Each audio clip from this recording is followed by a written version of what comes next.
오늘 보고 다가가고 말을 걸라라는 제목으로 함께 하나님 말씀 나누도록 하겠습니다.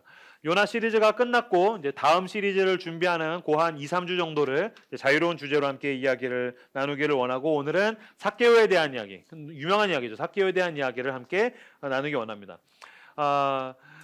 삭개오 이야기는 교회에서 굉장히 유명한 이야기입니다. 삭개오는 이름입니다.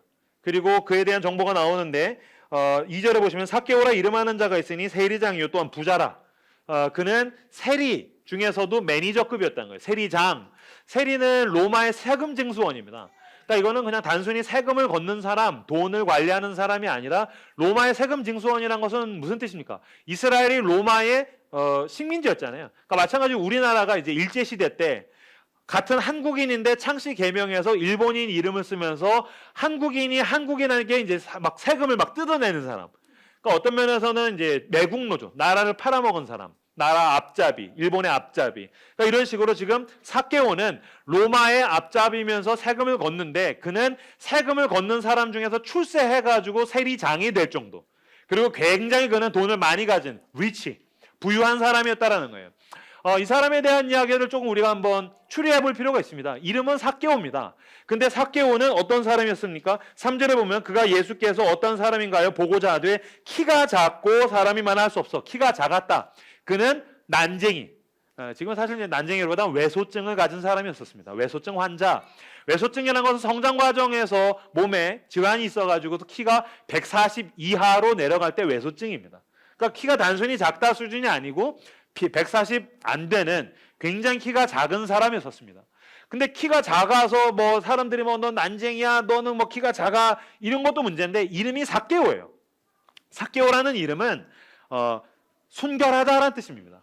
순결하다. 근데 우리나라 사람인데 이제 순결하다 그러면은 뭐 착하다, 뭐 순결하다 그러면 조금 이렇게 세상 물정 모른다, 그런 뜻이 아니죠. 순결하다는 뜻이 무슨 뜻입니까? 순도 100%라는 얘기죠. 그러니까 순결하다라는 건 뭐예요? 흠이 없다. 흠이 없다, 무흠하다. 그러니까 지금 순결하다라는 말이랑 가장 유사한 말은 perfect입니다. 완벽하다, 완전하다. 그러니까 아버지가 자녀에게 너는 순전한 삶을 살았으면 좋겠어, 너는 온전한 삶을 살았으면 좋겠어, 그래서 아들 이름을 삭개오라고 지었는데 애는 외소증에 걸려서 키가 140이 안 됐어요. 그럼 사람들이 봐도 겉으로 봤었을 때 외형상 문제가 완벽하게 있죠. 인간의 기준으로 봤었을 때는 퍼펙트하지 않아요. 인간의 기준으로 봤었을 때 온전하지 못해요. 인간의 기준으로 봤었을 땐 훌륭하지 못해요. 근데 이름은 삭개오예요. 그러니까 사람들 다 놀리겠죠. 야, 네가 왜 삭개오야? 네가 무슨 흠이 없어? 너 흠투성이야. 얼마나 놀림을 받았겠어요. 만약에 제가 어디 사람들 속에 가서 인사를 하는데 안녕하세요 인사했어요. 아저씨 이름은 어떻게 되세요? 예, 제 이름은 강동원이에요. 그럼 사람들이 봐, 니네도 비웃잖아요. 아버지가 그냥 나한테 강씨의 동원으로 이름을 붙여줬을 뿐이야. 뭐 동원 참치를 좋아했든지. 그래서 강동원 했는데 안녕하세요 강동원 그러면 네가 왜 강동원이야? 안녕하세요 저는 원빈이에요. 네가 왜 원빈이야? 그게 그냥 이름이잖아요. 근데 모든 사람이 네가 왜 삭개오야? 너는 인간의 기준에서 보면 너는 외소증이야. 넌 난쟁이야. 너는 흠이 완벽하게 보여. 너는 완전한 흠을 가지고 있어. 너는 너무 문제가 많은 인간이야. 너는 기준에도 함량 미달이야. 그러니까 얘는 성장 과정에서 계속 갈굼당하고 상처받고 일반적으로 가져야 할 것도 가지지 못한 사람이에요. 근데 이름은 순결한. 그러니까 계속 놀림을 받고 상처를 받으니까 뭐가 있을까요? 영화적 상상력을 더하자면 복수심이 있겠죠. 상처받았으니까요. 이것들 나 놀린 것들 두고 봐라. 내가 어떻게든 니네한테 복수할 거야. 아마도 제가 봤을 때 삭개오는 두 가지 감정이 굉장히 컸을 것 같아요. 첫 번째, 복수심. 나한테 성장 과정에서 놀린 놈들 내가 두고 봐라. 나도 복수하고 싶다. 근데 내가 키가 작지 않습니까? 그러니까 직업을 가지기가 어려워요. 지금도 장애를 가진 사람이 직업을 갖는 거는 거의 불가능에 가까운 일 아닙니까? 그런데 그러니까 두 번째는 복수심과 마찬가지로 하나는 뭐냐면 생존에 대한 욕구죠. 살아남고 싶다. 그런데 때마침 기회가 왔어요. 로마에서 세금 징수원을 찾는 거죠. 그러니까 일반적인 이스라엘 사람들은 그 직업을 선택하지 않아요. 왜냐하면 그걸 선택하면 동족에게 굉장히 비난을 받기 때문이죠.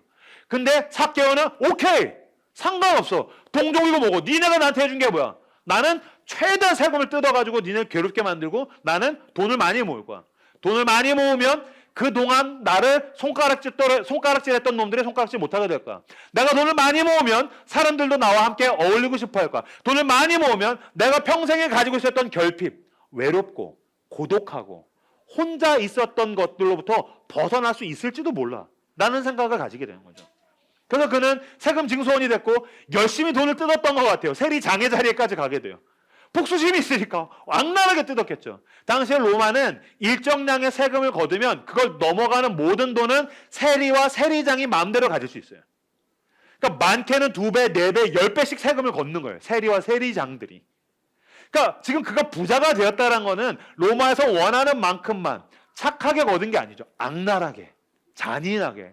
그동안 나를 괴롭게 했던 놈들 내가 다 복수할 거라는 듯이 세금을 걷어서 그는 드디어 세리장의 자리까지 가게 되고 굉장히 돈을 많이 가진 리치, 부유한 부자의 자리까지 가게 되었는데 여러분 결핍으로 인한 두고 보자는 마음, 복수심을 가지고서 이걸 벗어나려고 몸부림치던 모든 사람이 그렇듯이 결핍에 의한 몸부림, 그것으로 인해서 내가 원하던 자리에 가게 되고 원하던 것들을 갖게 되었는데 내 결핍이 채워지지가 않아요. 결핍으로부터 벗어나려고 복수심에 불타올라서 몸부림치면서 살았던 모든 사람이 원했던 걸 가지게 되고 원했던 자리에 가게 되면 알게 되는 게 있죠. 내가 이러려고 여기 온 게 아닌데. 오히려 그는 더 고독하게 되죠. 오히려 그는 더 결핍이 커지죠. 돈은 많은데 아무도 나와 함께 하려고 하지 않아요. 아무도 삭개오와 함께 밥을 먹으려고 하지 않아요. 그는 누구보다 큰 테이블에 누구보다 많은 메뉴를 가지고 있지만 혼자 쓸쓸하게 밥을 먹어야 돼요. 모든 사람이 부러워할 만한 것들을 가지고 입었지만 큰 집을 가졌지만 누구도 그 집에 놀러 오지 않고 그 소유에 대해서 함께 이야기 나누면서 즐거워해 주지 않는다고요. 그는 그냥 더 많은 걸 가지고 더 고독하게 살 뿐인 거예요. 그러던 가운데에 삭개오가 어떤 소식을 갖게 됩니까? 자, 소식을 듣게 됩니까? 자, 3절, 4절 말씀 같이 읽겠습니다. 3절과 4절 읽겠습니다. 시작.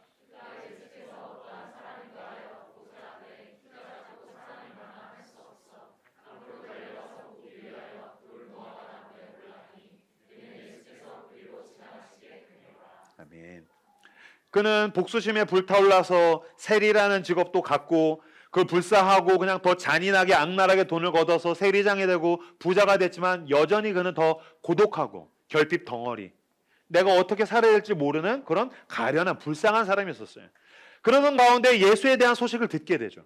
예수 그리스도가 온다. 그는 메시아란다. 그는 정말 이 땅에 온 구원자란다. 하나님의 아들이란다. 그는 인간적인 기준으로 사람을 가리지 않는데, 그는 사람들을 사랑한대. 그는 병자를 고친대. 그 소식을 듣고 나서 도대체 삭개오가 뭘 느꼈는지는 자세하게 모르겠어요. 설명되어 있지 않아요. 하지만 어찌됐든 삭개오는 내가 한 번도 상상하지 못했던 그 무언가를 예수는 나에게 줄 수 있을지 몰라 라는 그 구원에 대한 소망이죠. 내가 어떻게 변해야 될지도 몰라요. 모든 죄인이 그래요. 당신도 그렇겠죠. 내가 어떻게 회복돼야 될지도 모르고, 내가 어떻게 변해야 될지도 모르고, 내가 어떻게 개선돼야 될지도 모르고, 우리 길도 모르고 목적도 모르고 방법도 모르지만 어찌됐든 예수 그리스도는 나에게 구원을 줄지 모르겠어 라는 막연한 그 소망으로 인해서 그는 예수님을 향해서 나가게 됩니다. 예수님을 향해서 갔는데 키가 작으니까, 키가 140밖에 안 되니까 볼 수가 없잖아요. 왜냐면 수많은 인파가 있거든요. 예수님이 여리고성에 왔더니 수천 명의 인파가 예수님을 둘러싸고 있으니까 못 보니까 어떻게 합니까? 돌 무화과 나무에 올라가는 거예요. 삭개오에게 일어난 첫 번째 기적은 이것입니다. 그가 돌 무화과 나무에 올라갔어요.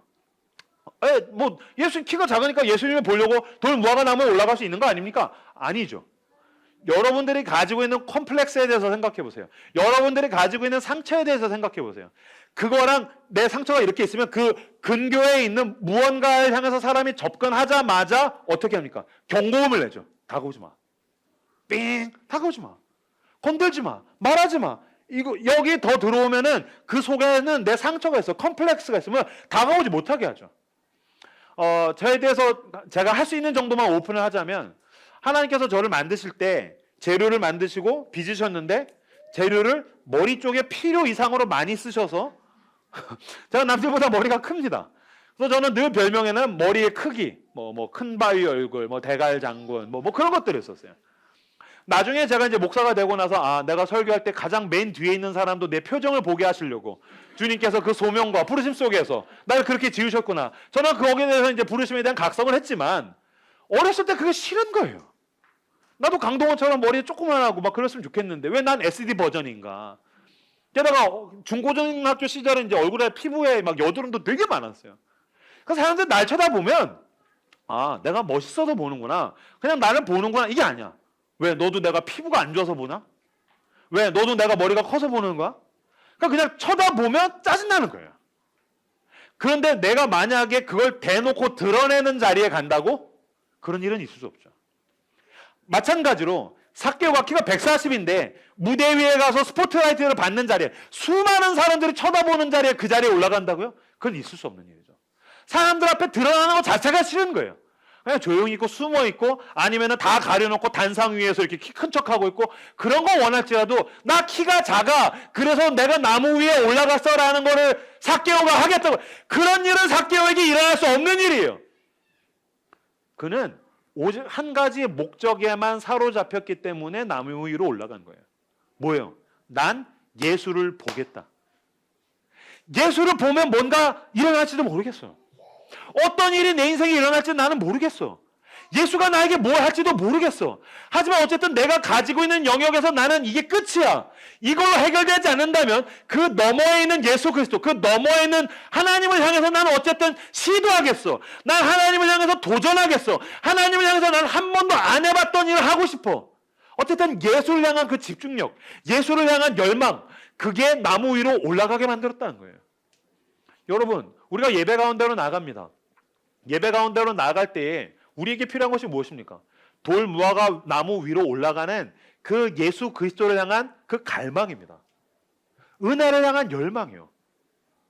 여기 중에 아까 이제 고백했던 그 부부 가운데 한 명이 아침에 그 사역자신데 포스팅을 한 걸 제가 아침에 보고 너무너무 감동을 했어요. 지난주에 이제 예배 드렸던 사진을 놓고 그 요나에 대한 이야기를 하면서 뭐라고 썼냐면 수로보니게 여인의 그 부스럭이라도 먹고 싶은 마음, 그런 마음으로 예배를 나온다라는 거예요. 그 아시죠? 그 내가 개라고 얘기하면 내가 개 취급 당하겠습니다. 내가 그 떨어지는 그 부스락이라도 내가 먹으면 살겠습니다. 라는 열망으로 나왔더니 주님이 그래도 내 마음을 만지셔서 커튼 뒤에서 애들을 데리고 나가서 예배를 드리든지 함께 예배를 드리든지 주님께서 나에게 응답하시더라. 은혜를 주시더라. 제가 운전하려고 딱 시동을 걸 때 그거 보고 막 찬양 부르면서 내가 펑펑 울었어요. 과연 나에겐 그런 열망이 있나? 주님, 그 테이블에서 떨어지는 부스락이라도 있으면 내가 그거 먹고 살 수 있습니다. 그 은혜에 대한 열망에 대해서 주님께서 신실하게 응답하셔서 우리가 회복될 수 있다는 것. 그것에 대한 믿음, 그 열망, 거기에 대한 집중, 나머지는 필요 없어. 난 예수면 돼. 주님 나한테 은혜만 주실 수 있다면 난 뭐든지 하겠습니다. 이것으로 인해서 그 기적이 삭개오에게 일어나기 시작했다는 거예요. 우리가 늘 예배만 오면 라이트하우스 서울숲에 예배인 임재가 있고 뜨거우니까 또 다시 우리도 습관적으로 나오고 있는 것은 아닙니까? 그냥 그 은혜가 저 은혜 뻔하게 아무런 준비도 없이 나오고 있는 것은 아닙니까? 삭개오에게 있는 이 열망이 나의 열망이 되길 원합니다. 주일을 준비하면서 평일날 기도할 때 주님, 내가 화요일 저녁이 너무 힘듭니다. 주님, 내가 회사에서 생활하는 게 너무 힘듭니다. 주님, 내가 집에서 아이들을 키우는 게 너무 힘듭니다. 내게 있는 어떤 고통스러운 일 때문에 너무 힘듭니다. 그러나 주님, 나에게 은혜 주시면 내가 살 수 있습니다. 돌 무화과 나무 위로 가서 정말 예수를 보면 내가 살겠다는 그 은혜를 향한 열망, 예수를 향한 그 집중, 그 힘이 삭개오처럼 우리에게도 있기를 주님의 이름으로 축복합니다. 그 나무 위로 올라가서 예수를 보겠다고 하고 있는데 예수님께서 드디어 삭개오를 보십니다. 자, 4절과 5절 말씀, 4절과 5절 말씀을 같이 한 목소리로 읽겠습니다. 시작.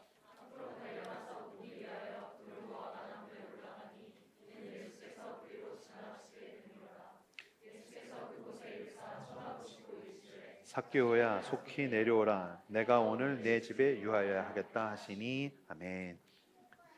4절 보시면 앞으로 달려가서 보기 위하여 돌 무화과 나무에 올라가니 이는 예수께서 그리로 지나가시게 되미러라. 예수님께서 여리고에 왔고 여리고에 있는 수많은 인파들이 몰려들어가지고 거의 이거는 뭐 워터밤 수준이라고 생각하면 돼요. 수천 명이 와서 막 예수님을 향해서 환호를 지르는 거예요. 막 지저스 크라이스트 막 예수 그래서 막 쫓아가겠죠. 수천 명이 인파 가운데서 지나가고 있으니까 그 외소증에 있는 그 삭개오는 당연히 볼 수가 없죠. 그러니까 돌 무화과 나무 위에 올라가서 좀 볼까 하고 있는데 예수님의 그 수천 명의 인파가 지나가다가 예수님이 그 삭개오가 올라가 있는 나무 거기를 지나가면서 그 자리에서 멈춘 거예요. 그리고 나무를 보는 거예요. 그리고 나무에서도 더 디테일하게 삭개오를 보는 거예요. 그리고 삭개오의 눈과 예수님의 눈이 마주치는 거예요. 그리고 예수님이 삭개오에게 말을 거는 거예요. 삭개오는 예수님이 지나가도 와 진짜 예수야 와 신기하다 아 진짜구나. 근데 갑자기 멈췄어. 왜 멈추지? 내가 나무 위에 있는데 내 쪽을 봤어. 나무를 보는 건가? 근데 나를 봤어요. 나를 보나? 스쳐보려나? 근데 나한테 내 눈에 고정했어요. 얼마나 심장이 떨리겠어요. 계속 눈과 눈이 마주치고 있어요. 그때 예수님이 나한테 말을 거는 거야. 삭개오야 내려와라. 내 이름을 정확하게 부르면서 너 내려와 라고 나를 부르시는 거예요. 제가 여기서 짚고 넘어가고 싶은 지점은 이거예요. 예수님이 수많은 인파 속에서 환호성을 받으면서 지나가는데 예수님의 눈에 그 나무 위에 있는 외소증에 걸린 140밖에 안 되는 아주 작은 남자, 그 모든 지역에서 외면을 받고 모든 그 동네 사람이 싫어하는 그 사람이 보였다라는 거예요. 예수님의 눈에 삭개오가 보였다라는 거예요. 예수님은 너무너무 근사해요. 어떻게 그 상황에서 삭개오가 보일 수 있을까요? 뭐 당연히 나무에 있으니까 삭개오 아니요. 안 보여요. 당신이 만약에 예수님이에요. 수많은 사람이 당신을 향해서 환호성을 내질러줘요. 만약에 당신이 무대 위에 올라갔어요. 스포트라이트가 비추고 수많은 사람들이 내 이름을 막 외쳐요. 당신이 최고래요. 막 엄지를 내세워요. 뭐가 보일 것 같으세요? 모든 사람이 내 이름을 외쳐. 환호를 내질러. 막 조명이 나를 쏴. 화려한 조명이 나를 감싸. 뭐가 보일 것 같으세요? 아직 조명 맛을 안 봤군요. 뭐가 보일까요? 생각해보세요. 아무것도 안 보여요.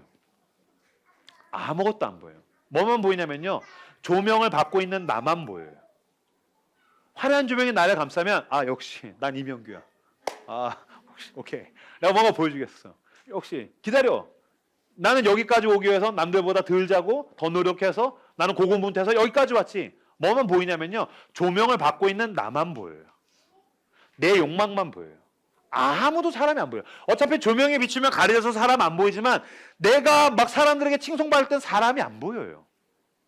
만약에 보인다면 사람이 보이는데 누가 보이냐면 적어도 내 수준에 맞는 사람이 보여요. 난 여기 정도 왔어. 당신도 이 정도 왔어? 오케이, 그럼 내가 당신은 봐주겠어. 여리고에서 돈이 좀 많아. 여리고에서 좀 명망이 높아. 유명해. 그럼 내 정도 급이 된다고 생각하면 그런 인간이 보여요. 그 밑으론 안 보여요. 그래서 뭐라고 얘기해요? 안하 무인이라고 이야기하죠. 눈 아래 사람이 없다는 거예요. 눈에 뵈는 게 없다라는 거예요. 우리들이 부자들을 보면서 놀라는 거 그런 거 아니에요? 돈을 가지고 힘을 가지니까 사람은 사람으로 안 보는 거예요. 사람이 보이지 않는 거예요. 갑질을 당하면 왜 분노하죠? 사람이 나한테 무례한 게 아니에요. 폭력의 문제가 아니에요. 그가 나를 사람으로 여기지 않는 거예요. 그가 서비스를 받는 위치에 있고 오너의 위치에 있고 어떤 권력이나 돈이나 힘이 있으니까 사람은 사람으로 여기지 않는다고. 기계 부품으로 여겨. 시스템으로 여겨. 인간으로 여기지 않는 거예요. 거기서 깜짝 놀라는 거죠. 어떻게 저렇게 할 수가 있지? 사람은 사람으로 보지 않는 거예요. 자기 끝만 보이고 그 아래로는 사람으로 보이지가 않아요. 근데 하나님의 아들, 저기에 있는 모든 권세를 영광을 다 버리고 오신 분이 여리고를 지나가는데 누가 보여요? 그 마을에서 가장 소외된 140밖에 안 되는 키가 작은 한 사람이 눈에 보여요. 그 마을에서 가장 외면을 받고 모든 사람이 치를 떨면서 저 인간이라는 말을 섞고 싶지도 않아. 저건 인간도 아니야 라는 그 사람이 예수님의 눈에는 뭐로 보여요? 사람으로 보여요. 심지어 예수님께서 뭐라고 불러요? 삭개오야 라고 불렀어요. 삭개오야. 이 삭개오라는 뜻은 뭐예요? 완전한 자, 흠이 없는 사람. 그 전에 사람들이 삭개오를 놀릴 때 뭐랬어요? 하하, 쟤가 흠이 없대. 야, 쟤 집안 환경이 어떤 줄 알아? 야, 쟤 학벌을 알아? 쟤가 인간성이 어떤 인간인 줄 알아? 저 인간한테 어떤 일이 있었는 줄 알아? 내가 저 인간에 대한 비밀을 얘기해줘? 야, 쟤는 삭개오야, 삭개오. 조롱으로 불렀어요. 근데 예수님은 지금 인간의 기준에서 부족한 사람을 조롱하기 위해 부르는 게 아니라 넌 흠이 없어. 그건 인간의 기준이야. 삭개오야, 넌 나에겐 흠이 없어. 넌 나에게 온전해. 내가 너를 지었어. 내가 널 온전하게 지었어. 내가 널 알아. 라고 주님께서 삭개오를 보고 다가가고 말을 건네서 불러주시는 거예요. 죄인은 보이는 게 없는 사람입니다. 죄가 눈을 가리면 사람이 안 보입니다. 너무 달콤하면 달콤해서 안 보이고, 너무 고통스러우면 고통스러워서 안 보이고, 죄는 내 앞에 사람이 사람으로 안 보이게 만듭니다. 그러나 은혜가 임하면 눈에 있는 비늘과 죄와 욕망이 떨구어지고 나라는 감옥으로부터 벗어나면 사람이 보이기 시작하는 거예요. 그때부터 시야가 열려서 주님께서 내 눈을 띄어주게 하시면 내 앞에 있는 사람이 보이기 시작합니다. 사람이 사람으로 보이게 되는 은혜가 있으시기를 주님의 이름으로 축복합니다. 우리가 병들면 사람이 사람으로 안 보이고요. 은혜를 받으면 사람이 사람으로 보여요. 조선시대 때 있었던 한 과부에 대한 이야기예요. 한 과부가 굉장히 돈이 많은 부유한 과부인데 이 과부가 열려. 그러니까 이제 자기의 지조와 절개를 지키는 사람인데 이 과부가 돈이 많은데 꿈이 있어요. 뭐냐면은 나는 이 불심이 많은 사람이라서 어떤 스님을 모셔가지고서 절에다가 돌을 닦게 해서 이 스님이 돌을 열심히 닦아서 유명한 스님이 되는 것. 열반의 자리에까지 가는 것. 나는 그런 스님을 서포트하고 싶다. 이런 불심이 아주 지극한 돈이 많은 한 과부 마님이 있었다는 거예요. 조선시대 때. 이 마님이 수소문을 해가지고서 조선 팔도를 뒤져가지고서 열심히 돌을 닦는 스님을 모셨어요. 그래서 스님한테 이야기하는 거예요. 내가 당신을 지원해 줄 테니까 절도 지어주고 공양돼서 먹고 살게 해줄 테니까 당신은 도에 정진하시오. 그래서 산에다 절을 지어주고 열심히 공양을 했대요. 10년이 지났어요. 10년이 지나고 나서 이 마님이 이 스님이 도력이 어디까지 갔나 궁금한 거죠. 10년을 서포트를 했으니까요. 그래서 내가 알아봐야겠다. 그래서 하녀를 불렀어요. 하녀를 불러가지고 얘야, 밤 늦게 해가 지면 그 스님께 가라. 절에 가서 길을 잃었으니 하루를 재워달라고 해라. 그리고 스님이 어떻게 반응으로 나오는지를 나한테 이야기해주면 된다. 그래서 이 마님이 하녀를 보냈어요. 그래서 그 하녀가 예 마님 그러고서 산 위로 갔어요. 가가지고 절에 앞에 가가지고서 이제 이야기한 거죠. 계십니까? 계십니까? 저는 길을 잃은 아녀자입니다. 제가 길을 잃어서 이 밤이 어두워서 잘 데가 없으니 저를 하루만 재워주십시오. 라고 그 절에 있는 안에 있는 스님을 향해서 소리를 냈겠죠. 이야기를 했겠죠. 안에서 스님이 문을 내다보지도 않고 안에서 스님이 대답했대요. 여기는 중혼자 돌을 닦는 절이요. 아녀자를 재워줄 수 없으니 내려가시든지 다른 데를 찾아보시오. 미안하오. 라고 얘기했다는 거예요. 그래서 어쨌든 이 하녀는 어쩔 수 없이 이제 그 산을 내려와서 이제 왔다는 거예요. 근데 마님이 이제 묻습니다. 얘야, 갔다 왔느냐? 예, 마님 갔다 왔습니다. 어떻더냐? 그 스님 진짜 대단하십니다. 돌을 얼마나 열심히 닦으시는지. 여자가 가서 재워달라고 했더니 스님이 혼자 돌을 닦는 절이라고 내다보지도 않고 재워줄 수 없다고 그러면서 그냥 단칼에 잘라서 다른 데 알아보라고 해서 제가 내려왔습니다. 그 스님 정말 대단하신 분이십니다. 막 흥분해가지고 대단하다고 막 그랬더니 오히려 마님은 약간 혀를 끌끌 차면서 낭패라는 표정을 지었다는 거예요. 아이고 낭패구나. 10년 세월이 허송이구나. 그랬다는 거예요. 그 이제 하녀가 이상하잖아요. 마님 스님이 대단하시잖아요. 아녀자가 왔는데 흔들리지 않고 그냥 단칼에 자르는 거 대단하지 않습니까? 그랬더니 이 마님이 기가 막힌 이야기를 합니다. 뭐라고 얘기하냐면은 그 밤중에 여자가 왔으면 사람이 보여야지. 어떻게 여자가 보인단 말이냐. 그 밤중에 누군가가 왔으면 사람이 보여야지. 어떻게 여자가 보인단 말이냐. 10년 세월이 허송이구나 라고 했다는 거예요. 무슨 뜻이요? 돌을 닦으면 사람이 보여야 된다는 거예요. 사람이 도구로 보이고 사람이 욕망의 대상으로 보이고 사람이 무언가 사람 아닌 무언가로 보이기 시작하면 뭐 하는 것입니까? 내가 병들기 시작하는 것입니다. 내가 속에서 썩기 시작하는 것입니다. 저는 이제 목사로서 어쨌든 다른 데에서 외부에서 불러주셔가지고 외부 집회들을 다니지 않습니까? 외부 집회를 막 다니다가 보면 저에게 있는 가장 큰 유혹과 시험은 제가 뭐 다른 데 가서 설교를 못할까 봐 뭐 그런 거 아니에요. 설교는 늘 잘합니다. 그리고 그냥 우리 교회에서 제일 잘했던 거 막 압축해서 해서 제일 잘한 걸로 하니까 뭐 못하는 게 어려울 지경이에요. 좀 재수없죠. 근데 그걸 계속 하다가 보면 이건 정말 아무도 모를 거예요. 저에게는 가장 큰 유혹과 시험은 뭐냐면요. 계속 설교를 하다가 보면 어느 순간인가 반복적으로 하지 않습니까?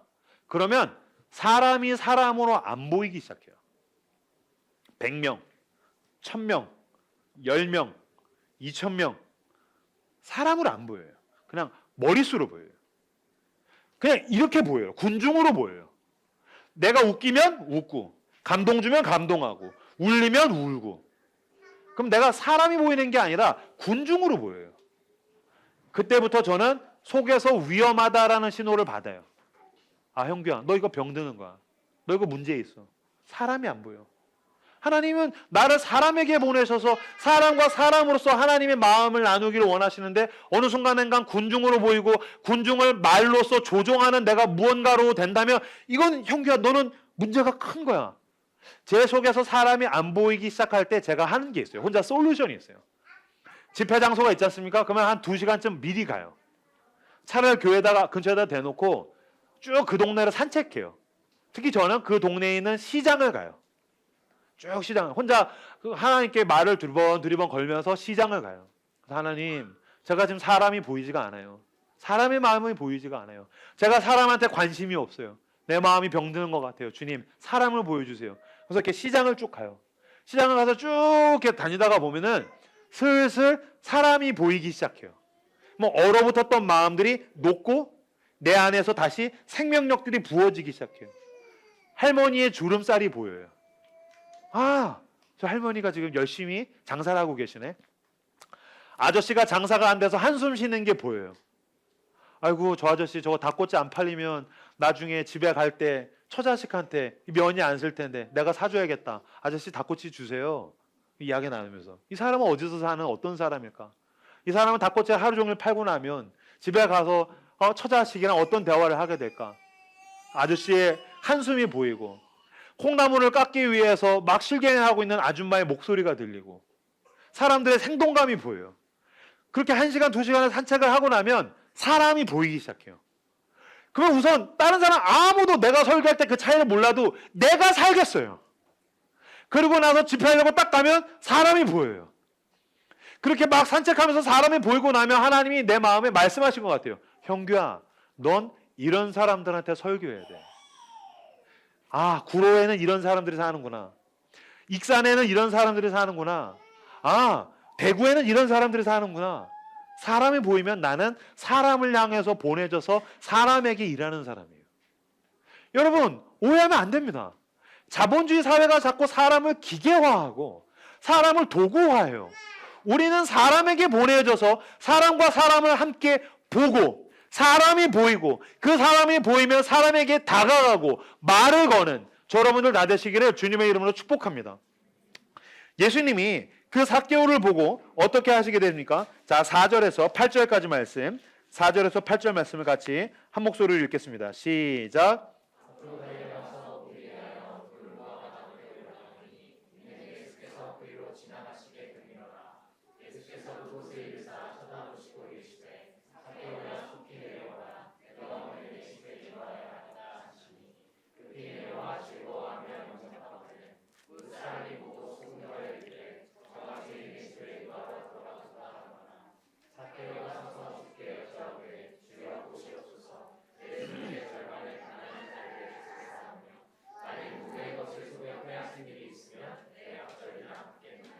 아멘.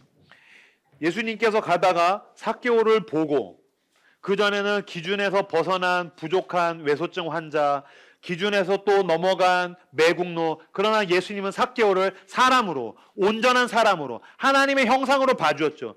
이것입니다. 우리가 내 눈에 대해서 회개해야 됩니다. 사람은 사람으로 보지 못하고 인간적인 기준으로 그들을 재단하고 내가 내 욕망의 대상으로 봤던 것에 대해서 회개하고 주님의 은혜가 내 눈에 임하면 사람이 삭개오 하나님의 형상으로 보이는 것입니다. 하나님의 형상으로 보고 그 사람에게 다가가서 말을 걸었더니 어떤 일이 일어났냐면 삭개오가 자기에 대해서 놀라운 고백을 합니다. 8절 삭개오가 서서 주께 여짜오되 주여 보시옵소서 내 소유의 절반을 가난한 자들에게 주겠사오며 만일 누구의 것을 속여 빼앗은 일이 있으면 내 갑절이나 갖겠나이다.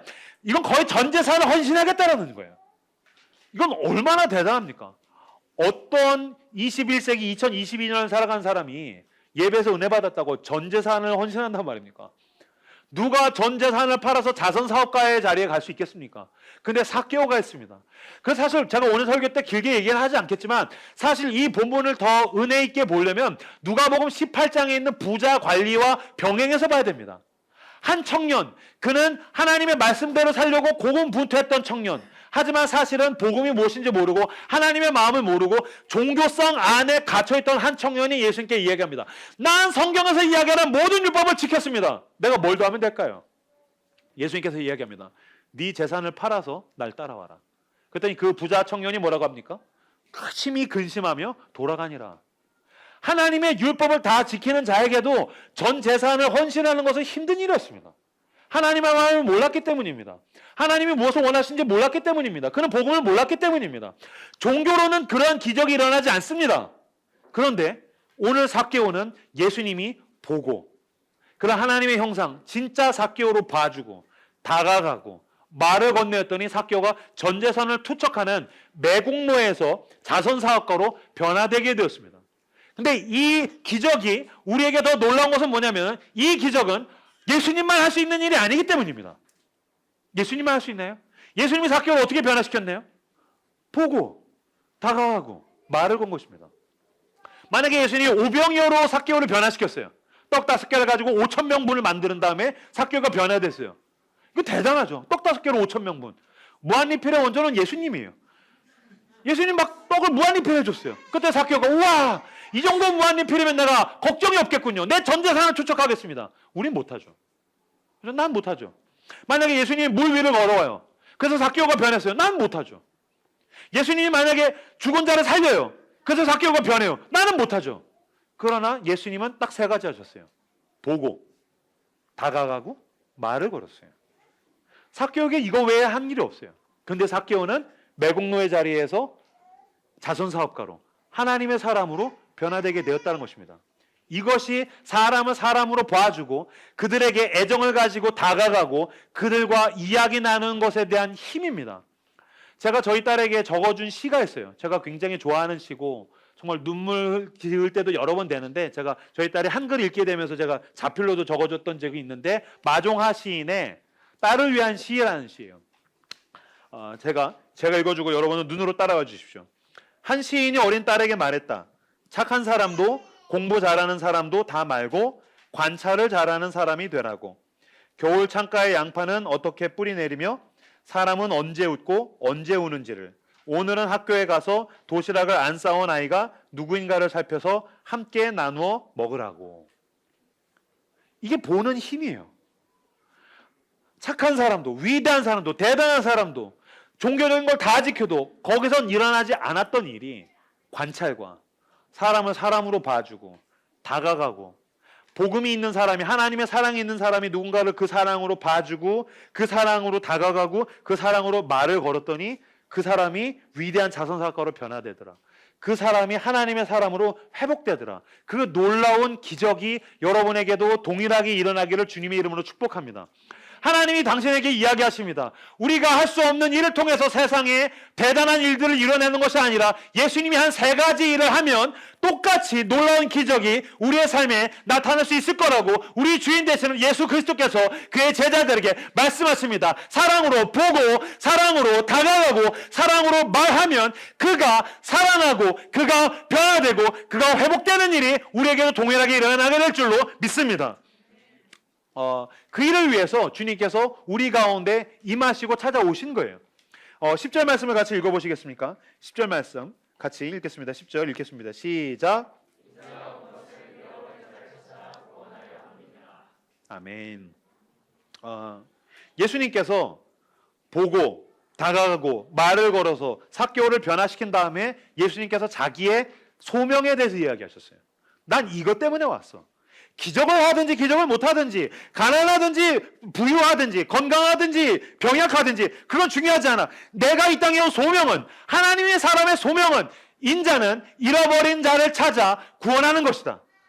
예수님께서 자기의 소명에 대해서 이것을 가지고 선언하셨어요.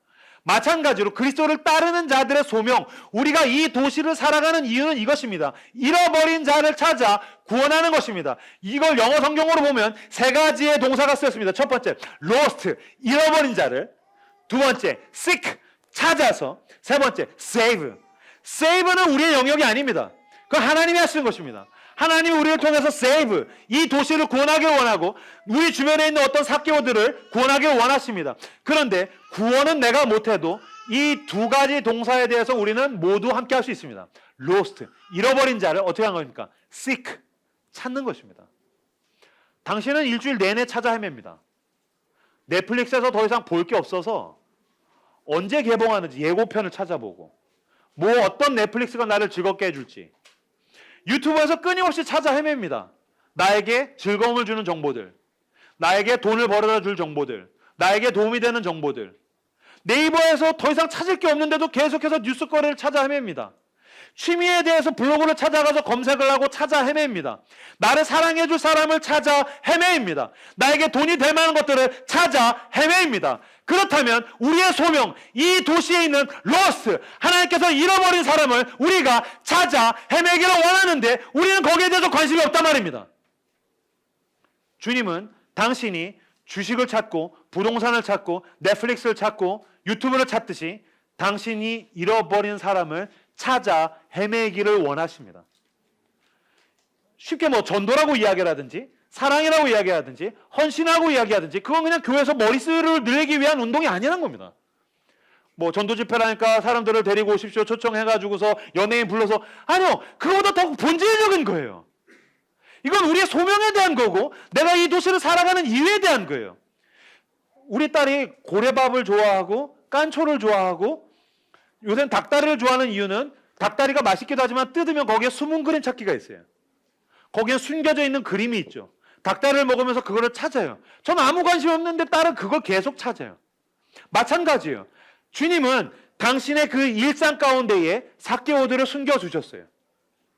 당신의 월요일에 당신의 삭개오가 어딘가에 숨어 있어요. 직장에 가면 파티션 뒤에 숨어 있고, 캠퍼스의 구내 식당에 가면 혼자 쓸쓸하게 어디서 밥을 먹으면서 숨어 있고, 놀이터에서 혼자 그네를 타고 있는 어린이의 모습으로 숨어 있을 수도 있고, 우울증에 걸려있는 어떤 주부나 아이를 낳은 그 산후 우울증을 겪는 모습으로, 여성의 모습으로, 아니면 소외되어 있는 어떤 장애인의 모습으로, 이 도시에 있는 그 어떤 사람, 우리의 사랑과 섬김과 헌신과 전도가 필요한 어떤 모습으로 우리의 일상 가운데 삭개오가 숨어 있다면 우리는 그들을 찾아야 합니다. 찾아야 합니다. 내 것들을 할애해서라도 내 시간과 내 열정과 내 것으로 그들을 찾아서, 찾았다! 당신이 나의 삭개오군요. 나는 그를 보고 다가가고 말을 걸어서 사랑하고 위로하고 섬겨주는 저 여러분들 다 되시기를 주님의 이름으로 축복합니다. 이야기를 하고서 함께 기도를 하기 원하는데요. 제가 청년 시절 때 좋아하는 미국 목사님한테 들었던 설교, 그분의 책에서 봤던 이야기예요. 한 흑인과 백인 사이에서 있었던 일이에요. 그 목사님이 크리스찬들이 모이는 그 기독교 컨퍼런스에 갔는데 한 흑인과 인사를 하게 됐다는 거예요. 그래서 안녕하세요, 반가워요, 통성명을 했는데 이 흑인이 자기 이름을 이야기하는데 이름이 이슬람 사람 이름이라는 거예요. 무슬림 이름. 압둘, 모하메드 이런 건 이제 무슬림들의 이름이지 않습니까? 근데 크리스찬 컨퍼런스인데 이 흑인이 이슬람 사람 이름을 대니까, 무슬림 이름을 대니까 목사님이 깜짝 놀라면서 이름이 무슬림 이름이네요. 근데 흑인이 껄껄 웃으면서 그렇다고, 자기 원래 무슬림이었다고, 자기는 미국인이지만 무슬림이었다가 다시 개종을 해서 크리스찬이 됐다고, 제 이야기를 들려드릴까요? 하면서 이 흑인이 어떻게 크리스찬이 됐는지를 쫙 얘기해 줬다는 거예요. 이 흑인은 중산층 가정에서 태어났대요. 아버지가 어머니가 열심히 돈을 벌어서 어느 정도 경제적으로 성공을 해서 중산층 가정에서 중산층 마을에서 중산층 학교를 다녔대요. 근데 문제는 미국의 중산층은 대부분 백인이라는 거죠. 학교에 가면 흑인이 자기밖에 없었다는 거예요. 그 마을에 흑인이 자기밖에 없었다는 거예요. 너무 외로워서 교회에 갔는데 그 교회도 백인 교회라서 흑인이 자기밖에 없었다는 거예요.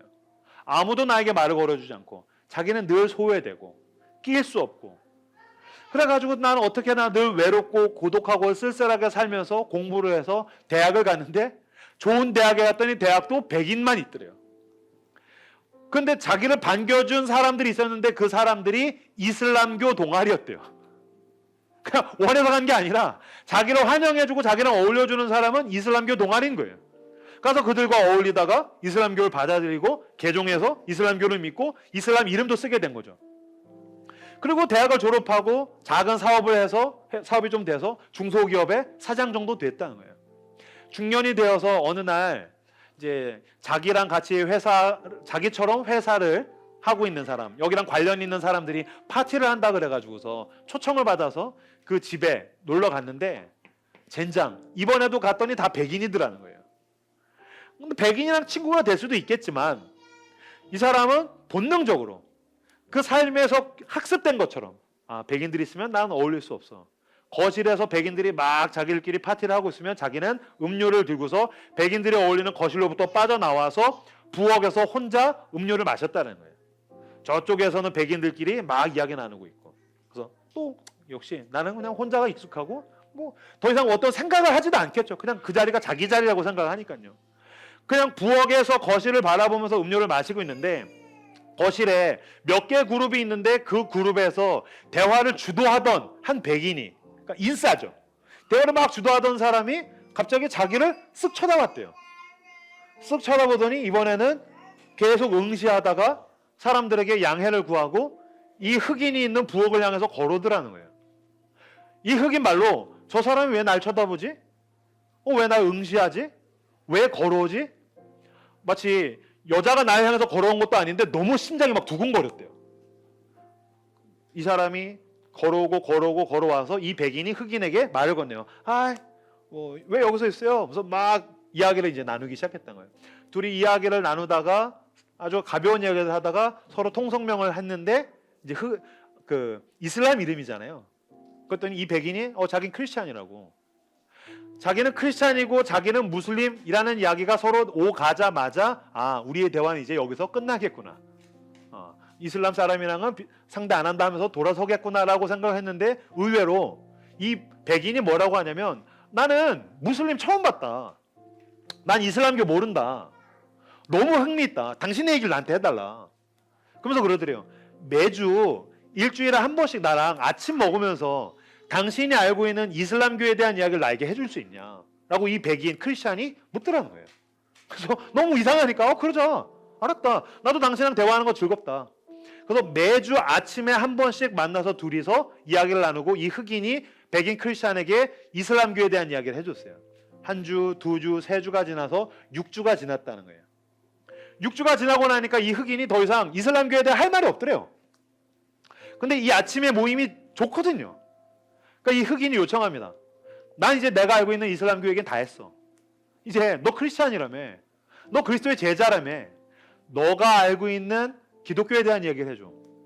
너가 알고 있는 예수에 대한 이야기를 해줘. 좋아. 얼마든지. 그 다음 주부터는 한 주 한 주 이 백인 크리스찬이 알고 있는 예수님에 대한 이야기를 해요. 한 주, 두 주, 세 주, 4주차 하나님과 예수와 죄인과 복음에 대한 이야기를 하고 난 다음에 4주차 이야기를 나누고 인사를 하고 흑인이 차에 시동을 걸고 회사를 향해서 가다가 갑자기 차를 바꾸어서 집으로 갑니다. 문을 열고 들어가니까 아내가 깜짝 놀라서 묻겠죠. 여보 무슨 일이요? 잠깐이면 돼. 그리고 자기 침실로 가서 문을 닫고 침대 맡에 무릎을 꿇고 영접 기도를 합니다. 내가 알고 있었던 이슬람은 나에게 이런 걸 주지 못했는데 이 친구가 나에게 얘기해 준 예수 그리스도, 난 당신을 영접하기 원합니다. 내가 죄인이라는 걸 인정합니다. 주님 나를 구원해 주십시오. 그 십자가가 나의 십자가입니다. 그 무릎을 꿇고 영접 기도를 하고 그는 크리스찬이 되었다는 거예요. 이 이야기를 하면서 이 목사님이 했던 설교가 그거였어요. 누군가가 변화되고 누군가가 회복될 때에 save, 하나님이 그 사람을 구원하실 때에 우리에게 원하시는 건 거실로부터 부엌에 그 6m를 걸어가는 거라는 거예요. 대단한 일을 원하시는 게 아니에요. 기적을 원하시는 게 아니에요. 저기 왜 저 사람이 혼자 있지? 저 사람의 저 외로움은 나도 알아. 저 사람의 저 고통을 내가 알아. 저 사람의 아픔을 내가 알아. 아니면 관심과 호기심 속에서 바라보고 그 6m를 극복해서 걸어가고 다가가고 용기 내어서 말을 걸면 주님께서 나를 통하여서 그 사람을 save, 구원하실 것입니다. 그 사람을 save, 회복하실 것입니다. 예수께서 나를 처음 바라보던 날 내 삶을 바꾸신 것처럼 내가 바라보고 다가가고 말을 걸면 save, 이 도시에 있는 누군가를 회복하고 변화시키고 살리실 줄로 믿습니다. 그 6m를 극복해 나가는, 바라보고 다가가고 말을 거는, 이번 주에 내 주변에 있는 삭개오들을 찾아내시는 저 여러분들 다 되시기를 주님의 이름으로 축복합니다. 이 시간 함께 우리에게 주신 말씀들을 붙들고서 여러분의 마음과 여러분의 생각이 있는 그 말씀들, 기억나는 것들, 와닿은 것들, 느낀 것들, 성령께서 말씀하시는 것들을 붙들고 함께 기도하며 나가도록 하겠습니다. 기도하겠습니다. 할렐루야. 하나님 아버지